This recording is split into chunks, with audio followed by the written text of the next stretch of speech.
एवढं सगळं बोललायस की ह्यांच्या समोरच? Oh come on Janhavi, let's face it. तो म्हणतोय त्यात तथ्य आहे. त्रास होणार, तुला त्रास होताना बघितलंय मी, आणि ती सिच्युएशन पुन्हा निर्माण होणारच नाही असा खोटा दिलासा तू किती दिवस देणार आहेस स्वतःला? त्रास होणार आहे हे एकदा गृहीत धरलंस ना, मग तुला स्ट्रॅटेजी ठरवता येईल. हो पण मग तेच म्हणते ना मी बोलते आईशी. ही स्ट्रॅटेजी वर्क नाही होणार. मला नाही असं वाटत. मी बोलते आणि त्यांना पटेल असं वाटतंय तुला? की बाबांना पटलंच ना. जानवी, तुझी आई आणि बाबा यांच्यात ना खूप फरक आहे.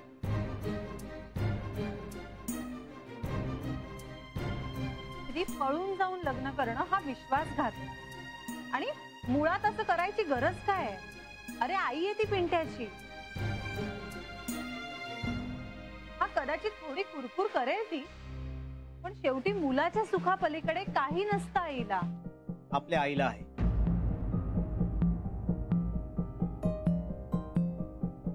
काय? स्वतःचं सुख. हो ताईडा, तिला जे हवं असतं ना त्यासाठी ती काहीही करायला तयार असते, कारण तिच्यासाठी तेच महत्वाचं असतं.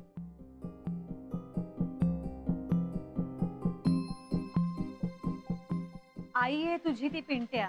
म्हणूनच तर सगळ्यात जास्त ते मला माहिती आहे ताई. एक मिनिट ताई. नाही, मी एक सांगू, राग मानून घेऊ नका, पण अशी मम्मी कुठंच नाही पाहिली मी, बर का? नाही म्हणजे आमच्यात बी आया पोरांना मारत्यात, वरडत्यात, पण रोहण्याची आई म्हणजे एकदम फुल ललिता पवारच आहेत.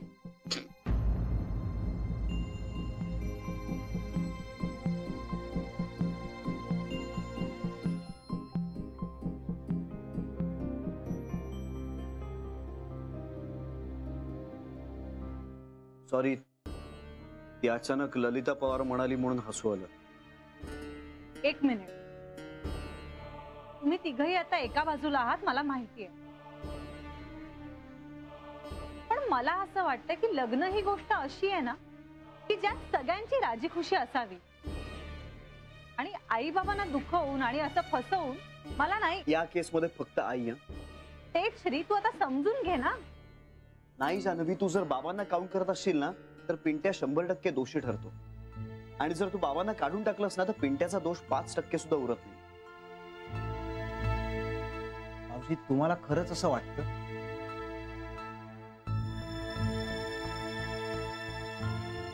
श्री, तू हे बोलतोयस आई बद्दल? जानवी, मी आई बाबतीत हळवा आहे, मूर्ख नाहीये. आणि प्रत्येक आई ही सारखी नसते. अगं, प्रत्येकाच्याच वाट्याला काही श्यामची आई नाहीये. समोरची व्यक्ती अगदी जरी स्वतःची आई असली ना तरी ती व्यक्ती म्हणून कशी आहे हे पाहता आलं पाहिजे ना. श्री, तू आता प्लीज जरा गप्प बस. ताईडा सॉरी, पण भाऊजी बरोबर बोलताय. पिंट्या, पळून जाऊन लग्न करणं हा ऑप्शन मला मान्य नाही.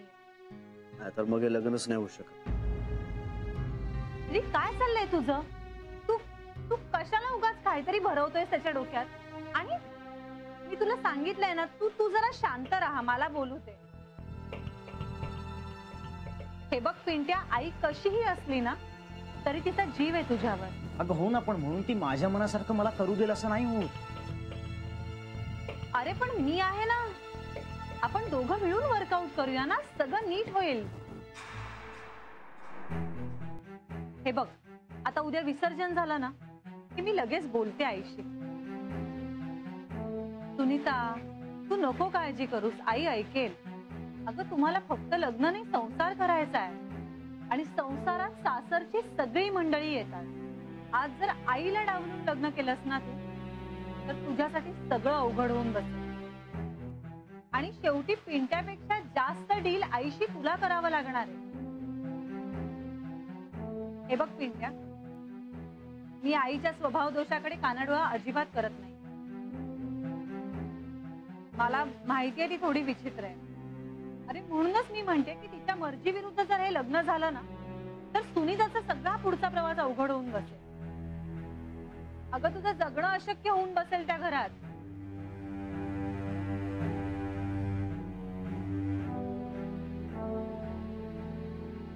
आता तुम्हाला कदाचित माझं म्हणणं पटणार नाही, कारण श्रीने दाखवलेला इन्स्टंट उपाय तुम्हाला खूपच चमकदार वाटतोय. पण मी पुढचा विचार करते. तुम्हाला ना सगळ्यांना एकत्र त्या घरात राहायचंय. पटतंय का तुम्हाला? अगं मला पटतंय तुझं सगळं आणि माझा विश्वास आहे तुझ्या. माझा मग आता आईला समजावणं ही माझी डोकेदुखी समजा आणि तुम्ही निश्चिंत व्हा. कळलं का?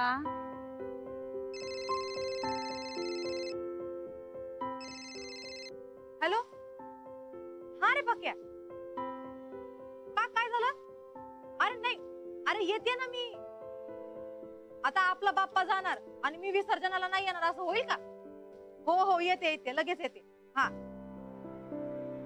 ताई, मी निघू का? मला विसर्जनाची तयारी करायची आहे.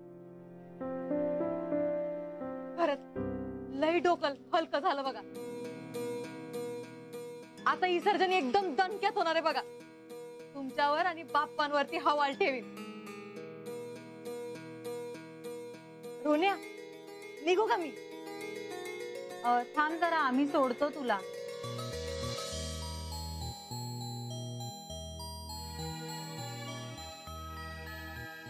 माझ्याकडे काय बघतेस? चालन का तुला? मुंबई सोडताना विचार केला होतास का? तेव्हा तर तूच मला सोडलं होतंस. मी कशाला करायचा विचार? तायडा, हिच्यामध्ये आणि आईमध्ये एकच गोष्ट कॉमन. दोघी स्वतःचा शब्द जरा खाली पडू देत नाही.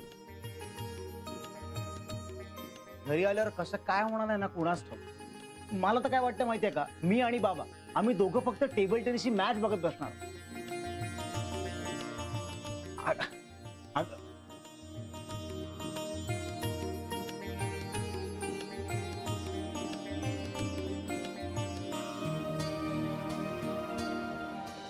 काय गरज होती जान्हवीला इतके तडफडत रात्री जायची? बेबी शांत हो तू. काय शांत होऊ?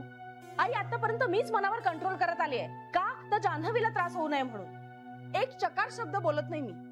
परवा त्या ड्रायव्हर वरून किती बोलला मला श्री. मला माणसं टिकवता येत नाहीत म्हणे. किती मनाला लागलं माहितीये मला आई. तरी सुद्धा मी गप्प बसले. का? तर जान्हवी प्रेग्नेंट आहे, तिला त्रास होऊ नये म्हणून. राग गिळून टाकला मी. मी ज्या माणसाला काढलं होतं त्याच माणसाला परत श्रीनी कामावर ठेवलं. तरीही मी काही बोलले नाही. म्हटलं जाऊ दे. पण आम्ही जाऊ दे म्हणून गप्प बसतो, त्यांचं वाढतच चाललंय.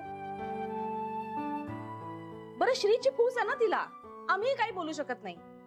आणि त्याला माहिती नाहीये का तिची आई आणि भाऊ काय लायकीचे आहेत ते? आणि तिच्या भावानेच तोंडाला काळं फासलं होतं ना श्रीच्या. तरी सुद्धा इतका पुळका काय आहे त्याला? बेबी तू लिमिट सोडून बोलतीयस. आणि तिच्या माहेरचे लिमिट सोडून वागतायत ते दिसत नाही का तुला? याला काहीच अर्थ नाहीये आई. दर 2 दिवसाआड रात्री अपरात्री तो फोन करतो तिला आणि ही सरळ निघून जाते. बरं, त्याला अक्कल नको की आपली बहीण प्रेग्नेंट आहे, तिला त्रास होता का म्हणे, त्याला कळायला नको? तू असंच तणतण करून बोलणार असशील ना तर मी काय बोलणार. आई, पण बेबी म्हणते त्यात तथ्य आहे. ती प्रेग्नंट आहे याचं भान नको का ठेवायला? इतकं सगळं घडलं तरी देवाच्या कृपेने सगळं नीट आहे. तर आता विषयाची परीक्षा कशाला बघायची असं वाटतं आम्हाला. आणि तिच्या माहेरच्यांनी अक्कल गहाण टाकली आहे, पण आपल्याला कळत नाही का? याच्यावर आपण काहीच बोलणार नाही आहोत का? मी बोलते जान्हवीशी. नुसतंच बोलू नकोस, ठणकावून सांग तिला. बास झालं माहेर प्रेम, आता बाळाचा जरा विचार कर. तू जे ठरवलंयस ना ते तू लक्षात ठेव. मी जान्हवीशी बोलते. मी लक्षात ठेवलेलंच आहे. बेबी, पण उद्या विसर्जनाला जान्हवीच्या आई येतील तेव्हा सांभाळ हं. उद्या काय येत आहेत त्या? अगं, आपण त्यांना उशिरा फोन केला नाही का? हे बघ, देवाचं कार्य आहे. आता त्यात भांडण तंटे नको. हं, मला काही वेळ लागलेला नाहीये भांडत बसायला. त्यांना सांग नीट वागायला. त्या नीट वागल्या तरच तू नीट बोलणार आहेस का? Tit for tat. मग त्याचा जान्हवीला त्रास झाला तरी चालेल. हा, म्हणूनच तर गप्प आहे ना मी. नाही तर त्याच दिवशी नसता का मी माझा 3रा डोळा उघडला. तो कायम उघडाच असतो. फक्त बाळामुळे पापण्या धरून मिटतेस तू.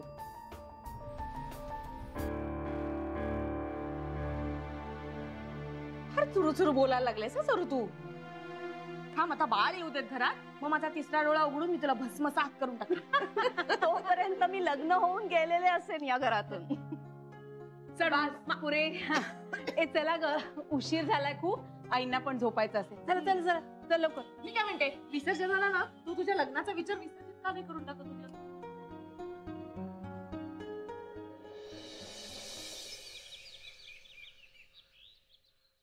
तुला काय गरज होती त्याला पळून जा असा सल्ला देण्याची? मला जे योग्य वाटलं ते मी केलं. लग्न म्हणजे काय खेळ आहे का श्री? नाहीच ना. म्हणून तर तुझ्या आईनं निवडलेल्या मुलीपेक्षा त्याला जिच्याशी लग्न करायचंय तिच्याशी झालं तर बरं नाही का? अरे पण मग कोण नाही म्हणतंय? तुझी आई नाही म्हणते. तिच्याशी मी बोलणार आहे श्री. त्यानं काही निष्पन्न होईल असं तुला वाटतंय? आम्हाला तरी वाटत नाही. आम्हाला म्हणजे? तू प्लीज पिंट्याला तुझ्यात घेऊ नकोस. पिंट्यानं हे स्वतःहून सांगितलंय मला. त्याला काही कळत नाही. लग्न करायचंय त्याला. मला माहितीये ते श्री. मग त्याला काय वाटतं हे विचारते घ्यायला नको. अरे तो तुझ्या प्रभावाखाली येऊन बोलतोय असं. तो जेव्हा शांतपणे विचार करेल ना तेव्हा त्याला माझी बाजू पटेल. मुळात तुझी किंवा माझी बाजू हा प्रश्नच नाहीये. काय बरोबर आहे ना हा मुद्दा आहे श्री.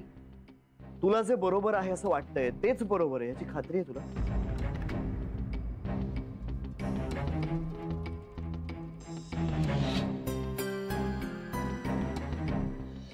इंदे फटाफट हात चालव. भाजी आणि पोळी करूनच घेऊया. मी पोळ्या करायला घेते. झालं का सगळं? हो.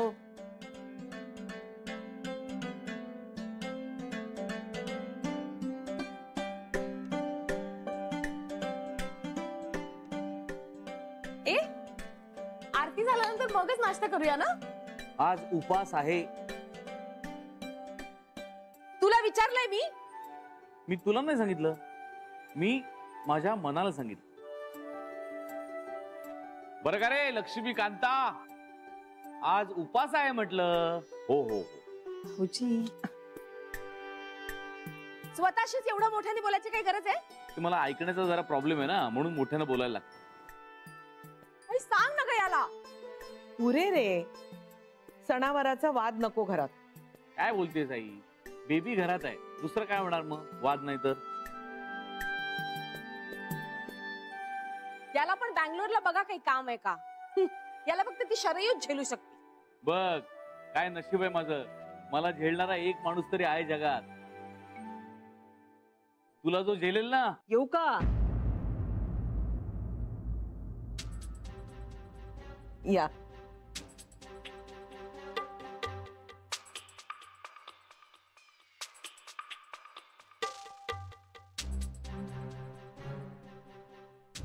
छान वाटते, अगदी प्रसन्न वाटते. हा, आईंचा फोन आला मला आणि जानू पण ऐकत नव्हती. म्हणाली घरच्या गणपतीच्या दर्शनाला यायचं म्हणजे यायचं. अगदी हटूनच बसली. लेकीचं मन मोडवे ना मला, आणि त्यातूनही ती 2 जीवांची. म्हटलं जाऊ दे, जाऊन दर्शन घेऊन येऊ. आणि या निमित्ताने तुम्हा सगळ्यांना भेटता पण आलं ना. बरं झालं तुम्ही आलात. नर्मदा, चहा टाक ना. हो टाकते. आई ऐकलत का, म्हणजे साखर जरा जास्त टाका. हा हो. म्हणजे मला ना तो बिन साखरेचा चहा अजिबात जात नाही हो घशाखाली. खरंच. हे 3 चमचे टाका. आरती झाली नाही का अजून? नाही. सरू, जान्हवीचं बघ झालंय का? हो, एवढा दुर्वा झाला ना की बघून येते. तुम्ही घ्या ना, दर्शन घ्या. हो हो खरंय.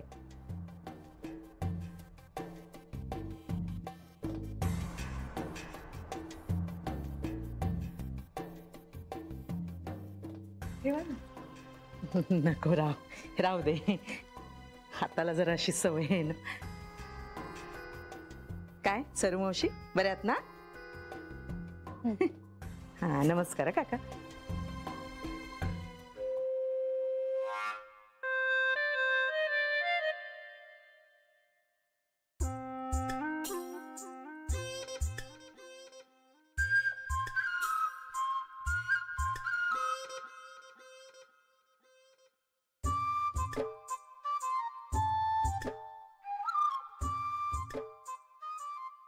देवा गणराया, पुन्हा पेंट्यासाठी स्थळ पाठवलंयस तू पंथांकडवी. चांगलंय स्थळ. तर या वर्षी त्याच्या डोक्यावर अक्षता पडू दे बाबा. आणि माझी मात्र सुटका कर या घरकामातनं.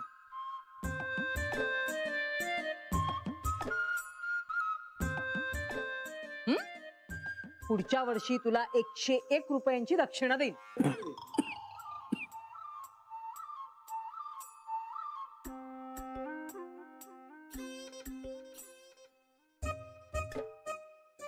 काय सरू मावशी, काही मदत करू का? नाही नाही नको. बऱ्यात ना? आपले आशीर्वाद आहेत.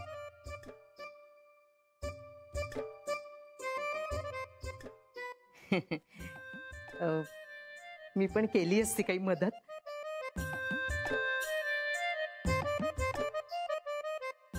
मी ना पारायण करायला घेतली आता. माझ्या पेंट्याचं लग्न जमू देत ना म्हणून. तुम्हाला सांगते, काय नक्षत्रासारखी पोरगी आलीये पेंट्याला सांगून. अगदी लक्ष्मीची लेक म्हणालात ना तरी हरकत नाहीये. हो वा.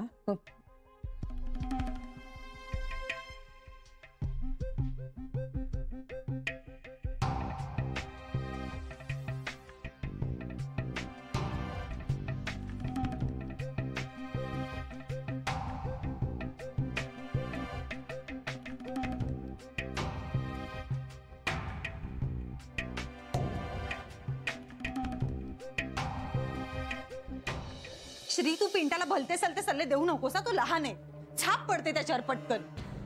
आणि आईच्या विरोधात जाऊन हे लग्न झालं ना तर सगळं अवघड होऊन बसेल. जान्हवी अगं, पण निदान लग्न तर होईल त्याचं. तुझं काय चाललंय श्री? म्हणजे मला विरोधच करायचा असं ठरलंय का तुझं? अरे पिंट्यासाठी ते कसं योग्य नाहीये हे सांगण्याचा प्रयत्न करते मी. तू ते बरोबर आहे हे का समजावतोयस मला? हे बघ, तुला मला साथ देता येत नसेल ना तर श्री प्लीज तू मला विरोध तरी करू नकोस. मी माझ्या आईला खूप चांगलं ओळखते आणि तिला कसं हँडल करायचं हे कळतं मला. हो, पण मग तसं असतं तर आपलं ही डिवोर्स पर्यंत गेलं नसतं.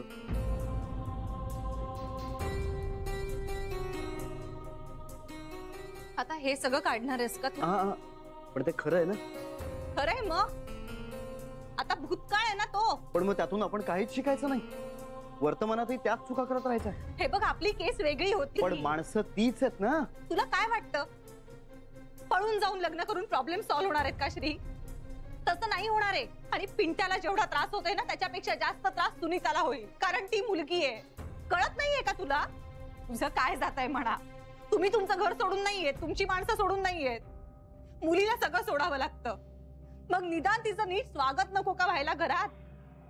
अरे पुढे काय होणार आहे ते कसं हँडल करायचं हा सगळा नंतरचा प्रश्न आहे. अरे पण ती माप ओलांडून येताना तरी तंटे नकोत ना घरात. कुठलाही धक्का हा माणसाला अपसेटच करतो. जान्हवी, हे फक्त तुझे फंडे आहेत, ते सगळीकडेच लागू होत नाही. मला ना कधी कधी तुझ्याशी कसं बोलायचं हेच कळत नाही. आता सॉरी म्हणून काय होणार आहे? अगं तू रडतीयस का पण? कारण तुला कळतच नाही. मला कळतंय, इकडे मला कळतंय. तू आधी रडणं बंद कर. तू मला समजूनच घेत नाही श्री. जान्हवी, तुला समजून घ्यायचं म्हणजे तुझ्या प्रत्येक होला हो करायचं असं नाही. ठीक आहे, हो नको म्हणूस, पण निदान नाही म्हणू नकोस ना. आता काल तू मला बोलूच नकोस असं म्हणालीस, त्याच्यापुढे मी एक शब्द तरी बोललो का? पण सगळ्यांना कळत होतं तुला काही पटत नाहीये माझं ते. मी या विषयावर पुढे काही बोलतच नाही. झालं, एकतर असं नाहीतर तसं. आता तू बोलू नकोस असं म्हणाले का मी तुला? मग मी काय करू? मी बोललेलं तुला काही पटत नाहीये. अरे मला पटण्याचा प्रश्न नाहीये श्री, पिंट्यासाठी ते योग्य नाहीये. अगं म्हणून तर मी गप्प बसतोय ना. मग म्हणजे मग तू कोशात जाणार? मला तसं नकोय. मग काय हवं तुला? काय हवं सांग. आता सणाच्या दिवशी भांडणं करायची आहेत का आपण? ठीक आहे, भांडूया मग आपण. भांडत नाहीये मी, भांडत नाहीये. तुला मला फक्त समजावता येतं, कधी समजून घेता येत नाही श्री. मी तुला ह्याच्यात असायला हवंय आणि सगळं तुला तुझ्या पद्धतीने करायचं. असं कसं होईल? रडू नकोस ना. श्री, जान्हवी, चला आरतीची तयारी झाली आहे.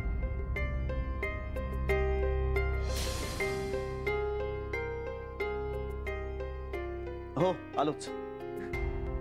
अरे वा, छान आहे हा साडी, मस्त. थँक्यू सरू मावशी.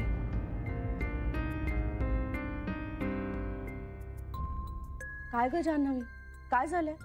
नाही काय नाही काय नाही. आम्ही आलो एका मिनिटात सरू मावशी. बर या. हा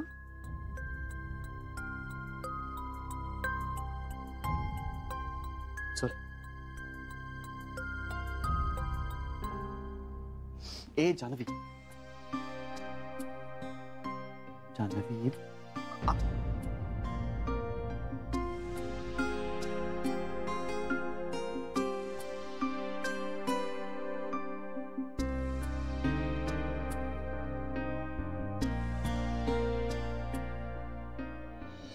तुम्हाला सांगते, माझा पेंट्या म्हणजे ना एकदम सरळ मार्गी. जरा कुठे इकडे तिकडे बघणारा नाही. आईच्या शब्दाबाहेर म्हणून नाही. म्हणजे माझी दोन्ही मुलं तशीच आहेत, तशीच गुणी आहेत. नाव काढलं त्यांनी माझं. अहो संस्कारच तसे केलेत ना मी. हॅलो हॅलो हा हॅलो हॅलो हॅलो हॅलो. त्यामुळे होतं काय माहितीये का, की इतकी चांगली वागतात ना की जान्हवी बहुतेक रडत होती.